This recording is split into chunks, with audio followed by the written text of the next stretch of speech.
Bonjour à vous, futurs créateurs de succès. Aujourd'hui, nous allons analyser et comprendre le discours du très célèbre et talentueux Carl Jung sur l'univers, qui en toutes circonstances vous testera tout au long de votre vie. L'univers ne vous donnera rien tant que vous n'aurez pas compris une vérité fondamentale. Vous êtes testé en permanence, un test silencieux, le plus difficile de tous. Il se déroule sous vos yeux, sans avertissement, sans seconde chance. Et la majorité échoue, parce qu'elle ignore qu'elle est mise à l'épreuve. Carl Jung a découvert quelque chose de troublant sur la nature humaine. Nous ne recevons que ce que nous sommes capables de maintenir intérieurement. L'univers ne vous refuse rien par cruauté. Il vous le refuse pour vous protéger. De recevoir ce que vous n'êtes pas encore prêt à gérer émotionnellement. Imaginez recevoir l'amour de votre vie, alors que vous portez encore la blessure de l'abandon. Imaginez obtenir le succès dont vous rêvez, mais être encore dominé par le syndrome de l'imposteur. Imaginez la liberté financière, alors que vous vivez encore dans une mentalité de pénurie. Que se passerait-il? Vous saboteriez-vous? Vous détruiriez-vous ce que vous désiriez le plus? L'univers le sait. C'est pourquoi il vous teste d'abord. Non pour punir, mais pour préparer. Vous essayez d'ignorer, de suivre la routine, de forcer la gratitude. Mais l'inconfort persiste et grandit jusqu'à devenir impossible à ignorer. C'est exactement là que le test commence. L'univers observe. Allez-vous écouter votre appel intérieur ou continuer à prétendre que vous ne l'entendez pas? Allez-vous honorer ce que votre âme demande ou vous trahir encore pour sauver les apparences? Jung appelait cela le premier mouvement de l'individuation. Cessez de vivre pour plaire aux autres et commencez à vivre pour être authentique avec vous-même. Mais ce processus n'est pas linéaire. Il ne vient pas avec un mode d'emploi. Beaucoup ressentent l'appel, mais ne savent pas comment y répondre. Elles sentent qu'elles doivent changer, mais ignorent vers où aller. Dans cette confusion, elles prennent des décisions précipitées. Elles espèrent que le mouvement extérieur résoudra le conflit intérieur. Mais le test ne concerne pas le changement de lieu, d'emploi ou de relation. Le test concerne le changement de fréquence. La fréquence, c'est l'énergie que vous émettez quand personne ne regarde. C'est la qualité de vos pensées, la façon dont vous vous traitez, votre manière de réagir aux situations qui vous sortent de votre zone de confort. L'univers lit cette fréquence comme un code. Il ne s'intéresse pas à vos mots, vos promesses, vos déclarations d'intention. Il ressent l'énergie que vous maintenez chaque jour dans les moments où personne ne fait attention. Deux personnes peuvent faire exactement les mêmes actions extérieures. Méditer, faire de la thérapie, étudier le développement personnel, répéter des affirmations et obtenir des résultats complètement différents. Pourquoi? Quand vous changez, parce que vous ne supportez plus d'être qui vous étiez, et non pour manipuler l'univers, vous ouvrez la voie à une véritable transformation. Jung a découvert le soi, le centre véritable de la personnalité, capable de discerner ce dont vous avez besoin pour évoluer, et quand vous en avez besoin. L'ego, toujours résistant, cherche à contrôler, à plaire, à se protéger. La vie crée alors des situations qui vous forcent à choisir. Écoutez l'ego ou écoutez le soi. Ce choix, répété constamment, est au cœur du test.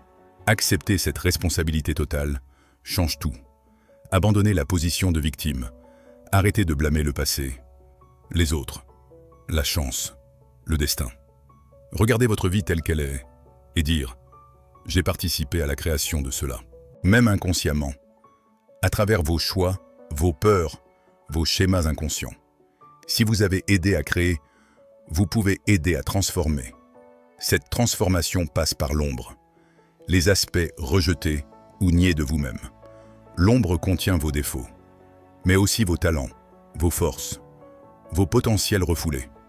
L'univers vous force à la rencontrer, à travers des situations qui réveillent vos peurs, qui déclenchent vos émotions, qui mettent vos schémas à l'épreuve. La tentation naturelle? Blâmer les autres. Mais tout ce qui nous irrite est un reflet de quelque chose que nous n'avons pas encore accepté. Cette confrontation ouvre l'espace à la véritable transformation. Vous ne pouvez changer ce que vous ne reconnaissez pas, guérir ce que vous n'admettez pas être blessé, ou transcender ce que vous niez. L'intégration de l'ombre est un processus graduel.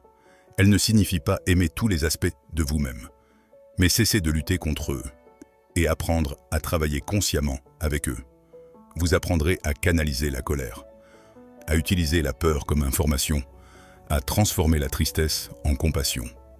Ce travail intérieur se reflète immédiatement dans votre énergie extérieure. Vous devenez moins réactif, moins dépendant de l'approbation des autres, moins contrôlé par les événements et les comportements d'autrui.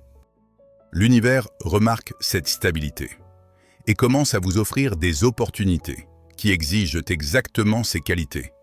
Mais le test ne s'arrête pas après l'intégration de l'ombre. Il s'intensifie. L'univers veut savoir si vous pouvez maintenir cette fréquence sous pression, si vous pouvez rester centré quand tout autour semble chaotique. Beaucoup échouent, pensant qu'une fois le travail intérieur fait, le test est terminé et que les récompenses devraient arriver. Mais la maturité spirituelle n'est pas une destination. C'est un état à renouveler chaque jour, à chaque moment, dans chaque situation. Et c'est ce changement d'énergie que l'univers attendait. Une personne qui agit à partir de la confiance, plutôt que de la peur, peut recevoir de grandes responsabilités. Une personne qui prend des décisions basées sur les possibilités peut créer de grandes choses. Une personne qui s'ouvre au nouveau peut vivre une vie extraordinaire. Être prêt ne signifie pas être parfait. Cela signifie apprendre de ses erreurs, demander de l'aide, se faire confiance quand personne n'y croit, aimer sans se perdre, diriger sans opprimer, recevoir sans culpabiliser, donner sans s'épuiser. Ces capacités ne se développent pas avec des livres ou des vidéos. Elles se développent en vivant des situations qui les exigent. L'univers utilise ce système de test pour s'assurer que vous aurez les outils intérieurs nécessaires pour transformer ce que vous recevrez en quelque chose d'encore plus grand. Le test le plus difficile de l'univers est de devenir vraiment vous-même. Et quand vous réussissez, vous découvrez que ce n'était pas un test pour gagner quelque chose. C'était un test pour devenir quelqu'un. Quelqu'un capable de transformer ses rêves en quelque chose de plus grand que ce qu'il avait imaginé. Si ce message résonne, commentez « J'accepte le test et je fais confiance au processus ». C'est un engagement, un alignement, une déclaration que vous êtes prêt à cesser de lutter contre la vie et à commencer à danser avec elle. C'était un discours inspirant de Carl Jung, dont la réputation et les talents ne sont plus approuvés. J'espère que vous avez apprécié la vidéo. Je vous invite à mettre un like et à vous abonner pour pouvoir continuer votre voyage vers votre transformation personnelle. Je vous dis à bientôt dans la prochaine vidéo. À tout de suite, futurs créateurs de succès.